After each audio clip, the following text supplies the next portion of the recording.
Department of National Defense Secretary Gibo Teodoro mga tol, naniniwala daw na may mga malalaking taong pumoprotekta sa mga illegal na aktibidad doon sa Bamban, Tarlac mga kapatid. No? Sino kaya ang kanya mga pinaniniwalaang yan mga tol?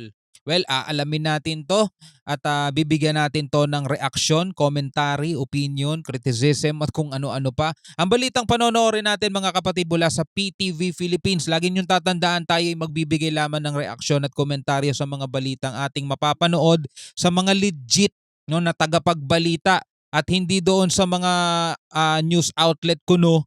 Pero ang propaganda nila ibagsak ang gobyerno, protektahan ng isang pastor, na anak ng Diyos pero takot sa Senado mga tol.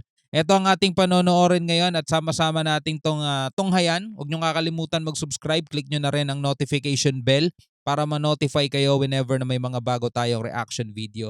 So huwag na natin patagalin pa. Panoorin na natin to. Naniniwala si Department of National Defense Secretary Gilberto Teodoro Jr.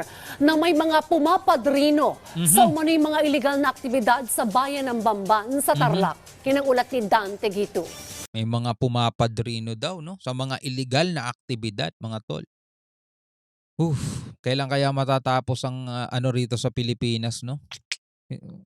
Ito nagpapahirap sa atin mga tol eh. Yung mga ganyan kasi nakakapasok yung mga illegal na aktibidad no na to-tolerate sila kapag hindi napapansin ng mga nasa taas na talaga no nagpapatuloy yan mga tol. Nilinaw ni Defense Secretary Gilberto Teodoro Jr. na hindi niya kilala ang kontrobersyal na alkalde ng Bamban Tarlac na si Alice Go, na ginigisa ngayon sa Senado nang salakayan ng Pogo Hub sa kanyang bayan noong Marso. Inihayag ito ni Teodoro sa pagdalo niya sa awarding ng Outstanding Cadets ng Philippine Military Academy ngayong araw. Bago naging kalihim ng Department of National Defense, naging kinatawan muna si Secretary Teodoro sa unang distrito ng Tarlac kaya dismayado siya na binabalot ngayon ng issue ang probinsya. Naniniwala si Teodoro na may malalaking taong nagpapagalaw sa Bamban, kabilang ang talamak na mga ilegal na aktibidad. Paano nagkaroon ng ganong kalaking, hindi ito pogo, no? Kung hindi illegal criminal syndicate activities na nangyayari na lumusot sa provincial na pamahalaan at ang PNP nung panahon na yon. Actually mga tol, tayo bilang mga ordinaryong Pilipino, hindi rin natin alam yung mga tungkol sa mga bagay na ganyan. Diba? Nababalitaan na lang natin, nagugulat na lang tayo na may mga ganyan pala, no? Nakakagulat mga tol. Halimbawa na lang, no? Ngayon lang tayo nakasaksi mga tol na isang mayor na bagong rehistro, 2021 lang naging rehistrado. No, hindi kumpleto sa record, walang record ng pag-aaral, record ng kapanganakan, no? Late ano siya, registration, 2017 lang. Tapos hindi pa sigurado kung totoong Pinoy ba o padala ng China, di ba? Tapos biruin mo naging mayor. Di ba? And in fairness naman mga tol, mukhang naging okay naman ang kanyang pamamalakad doon sa Bamban kasi pinagtatanggol siya ng marami doon eh. Well, natural, marami talaga magtatanggol sa kanya doon. Kaya nga siya nanalo eh kasi ang daming bumoto sa kanya eh. Kasi kailangan mo talagang kunin ang loob ng mga mamamayan doon sa isang lugar na kung saan ka tatakbo kasi hindi ka mananalo doon. 'Di ba?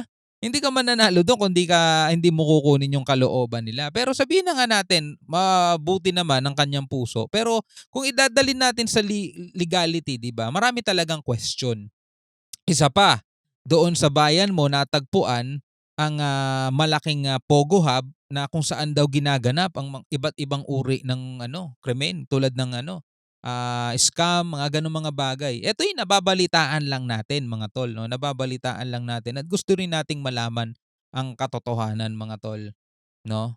Hayaan natin, ibigay natin sa gobyerno yan kung paano nila lulutasin yan mga tol, no?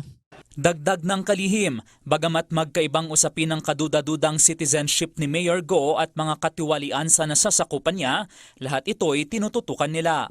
Tulad din ng pag-iimbestiga ng lahat ng gobyerno sa illegal activities ng Chinese nationals at mga subversibong elemento nila pati na ang mga fake news na kinakalat nila sa kanilang mga paid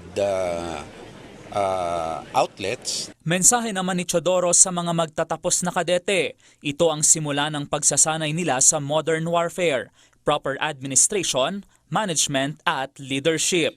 Mas lalong pinag-uusapan to mga tol, no? Dahil nga sa unang-una, pogo yan, di ba?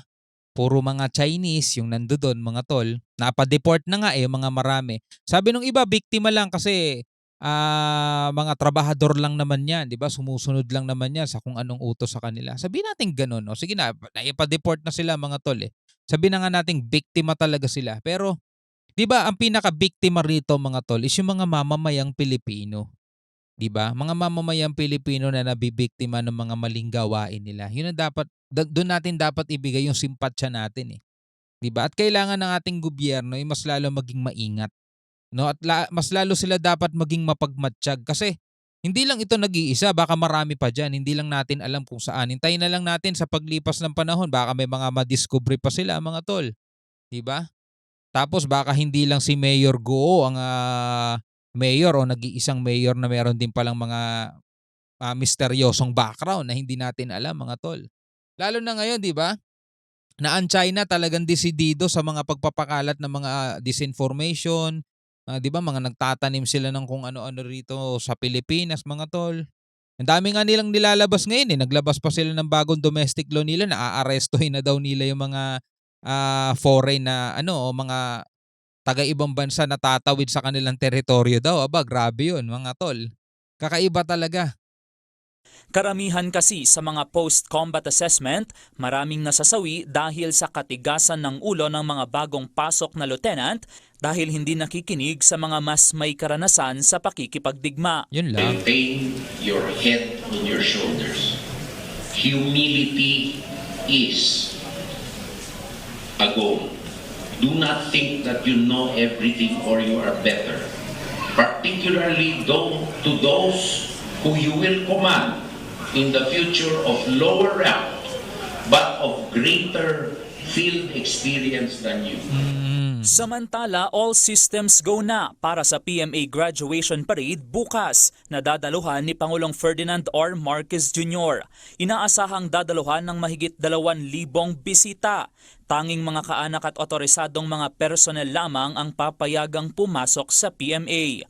Hindi po tayo bukas para sa mga turista bukas Okay. ng umaga, lalo na during the commencement exercises itself. Meron din tayong coordination with the PNP in terms of the traffic flow. So we are expecting na hopefully mas maging smooth, and yun lang po din siguro kapag yung sa oras ng ingress, medyo expect po natin na merong konting slight traffic doon. Dante Gitu para sa Pambansang TV. Alright mga kapatid, anong masasabi mo dito sa sinasabi ni Secretary Gibo na palagay niya daw ay may mga malalaking tao na involved o pumoprotekta mga tol. Sa bagay mga tol, yung perang pag-uusapan natin doon nung naitayo yung mga ganong kalalaking building, hindi biro-biro yun mga tol, hindi milyon yun, billion ng halaga ng mga yan. Diba? Well, sana ma-actionan to ng ating gobyerno, no? At mabantayan, no? Para sa kapakanan na rin ng mga mamamayang Pilipino. So ikaw bilang isang Pilipino, ano masasabi mo rito? Comment ka na lang sa ibaba. Hanggang sa muli, ako nga pala si Shobal D. Peace out.